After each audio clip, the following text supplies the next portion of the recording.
Hello there, my name is MrSmartDonkey. Welcome back to another episode of Cannon Fodder. So, last time we saw the new Blood Knights in action. Actually, no, we didn't. We saw the Pegasus Knights.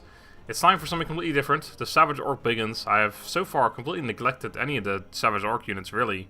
So it's time to pit them in battle against the zombie horde. The battle meter is not too confident. I feel like I'm a little more confident than they are, or than the battle meter is, but I don't know. They obviously don't have any armor. They do have physical resistance, but I don't know. We'll have to wait and see. Let's jump into the battle and find out. Here we are on a gorgeous map. Looks like our... oh god, what's happening? There we go. Our oh, there we go. Our Savage Orc Big Uns are gonna take a defensive position. I never even really looked at these guys. Like, I've used them. I didn't use them at all in my Greenskin campaign. I don't use any of the Savage Orc units because I feel like they're not too difficult to get. You just have to go to the south, but by then you can just usually make better units already, and you don't really want these guys becoming Black Orcs, I feel like. I mean, these guys are like... I feel like the Black Orcs are more the tanky defensive units, despite them actually being offensive as well, because they got 200 weapons, but these guys are even more offensive and less defensive, so... I don't know, it's weird to determine what these guys are really used for. I mean, like, even more aggressively than the Black Orcs, I guess, are more flanking and less sitting in the center. But anyway, looks like the opponents are going to take a while to arrive, so I'm just going to triple speed, and I'll see you guys in a sec. Alright, the first units are off. Well, first unit, I should say. One unit on its own. Looking for glory, I suppose. Charging into the zombies. Not really using the hill. Oh, never mind, they're turning back. Oh, are they? No, it was a juke. It was all a ruse. So they finally initiated in battle after careful consideration. These guys, I'm not quite sure what to do either, trying to hide behind the trees perhaps. Not entirely sure what's going on here, but looks like more units are finally charging in. The blood and gore, of course, gonna make it all look very nice and nasty. Well, it's actually not blood and gore, it's but for the Blood God DLC, but you know, same thing. These guys are all pretty bloodied up already, at least the front line. It's great. So we can go find some more charges perhaps further along the battlefield. Nothing yet. Just only a few units engaged right now. Like I said, I was gonna say, not really using the hill advantage too well. They should really just charge down now, but...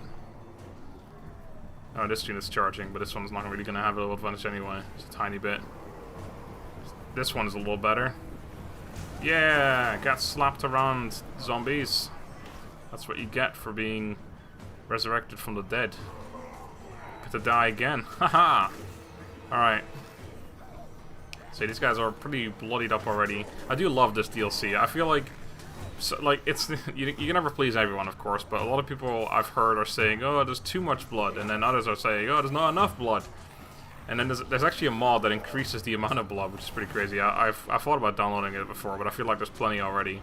I do like it a lot. Oh man, have they killed this unit already? Maybe. I feel like with the artillery, like the Cannon Fodder Extra series that I'm doing, where I just use artillery only and then 39 of them plus a general. I feel like with that one, the blood is just fucking great. Like, you have artillery pieces firing at the blobs like this. I don't know if you guys probably, most of you have already seen it. If you like this series, you probably like that one too.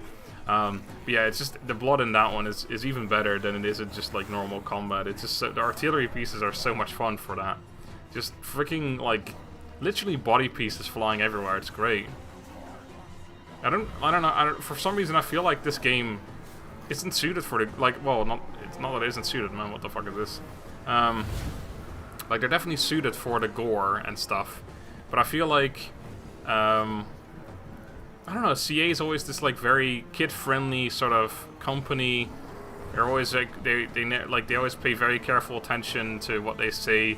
They don't promote people like Legend, really. I mean, I think they're working on it, like, they're more cooperating with him like more than before, but they've got like people like Pixelated Apollo and stuff who are very neat, and Lionheart taking over the channel and things like that, but they never have like people that curse a lot, like Legend, for example. Anyway, well, the point is that they're very neat, at least they appear to be like that, and now they added this DLC which literally has decapitations and how do you call it when someone loses an arm? Well, everyone's in decapitation. Whatever, the thing where they lose arm, something else, station. Plenty of, like, disgusting things, technically, anyway. And I just feel like it doesn't really fit the company, but it fits the game. That's what my point is, essentially. Anyway, I'm gonna start triple speeding already because I feel like it's gonna take a long time. I don't have the doubt that the game has that these guys aren't gonna make it. I feel like they are gonna make it. Looks like every hit they make is a kill. I love as well about the zombie units that they can keep fighting without heads. I don't think there's any gameplay change. Oh, what the hell? That guy was really weird. He was like half dying here and then he jumped over there all of a sudden. But I don't think there's any balancing changes because of that. I feel like what changes is that it's just a animation. The unit loses its head, but it still keeps on fighting, which means that normally it would have just taken a hit without the mod, and it keeps on fighting. It probably doesn't change that. Like, it doesn't make him stronger. It doesn't mean that he can, like, fight for longer. It just means that the animation makes him lose his head. But in the normal game, he still have his head and he still keep on fighting. Anyway, yeah, I don't see these guys losing this, to be honest. I don't see too many dead orcs. I haven't really been looking around, to be fair. There's definitely a bunch of them around here. Yeah, there's a few, but a lot more zombies, that's for sure. Where's the general? Where you at, son? I'm looking for you. Oh man, they flanked around here. It looks like this is entirely... Oh, never mind. I thought this entire area was cleaned up by now, but it's not. That would have been pretty quick, to be honest. Where is the general? Where are you hiding? Is this unit routing? Hold on. Oh, it is. Oh, maybe it's not going as well as I thought. Well, the rest of them are all looking very good there, actually. I never find satisfaction in looking for, like, putting on the HUD and finding the general. I prefer just looking for him myself, but I can't find him right now. So screw it. Let's look at... where are you, sir? A lot of units over there still. No general, though. Wait, where is the general? I don't see him on the minimap either. There would be like this icon, but in red. Has he already died? No way. Lord dead. Yeah, Lord is dead. What the fuck? When did that happen? Wait, he didn't kill Carl Friends, did he? Or, no, there's no way, because he would have had to land. Can I get my fucking HUD gone? Thank you. Where... I want to, like, look for his body, but I don't think that's going to happen. He must have just jumped into melee somewhere and got himself killed. That's interesting. You don't see that happening very often.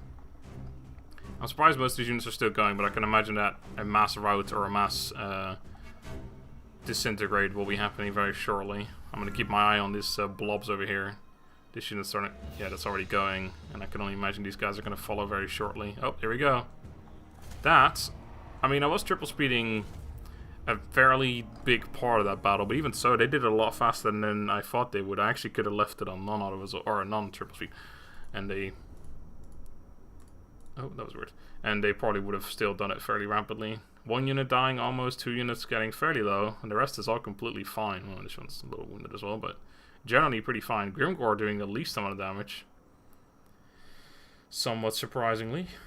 That was a good one. I didn't think these guys are going to do as well as they actually did. But good on them. Nice ones, Savage Orc Big Uns. So thank you guys for watching. Hope you enjoyed another episode of Cannon Fodder. Next time we're going to see another unit murdering another specific amount of zombies. Until then, have a good day and goodbye.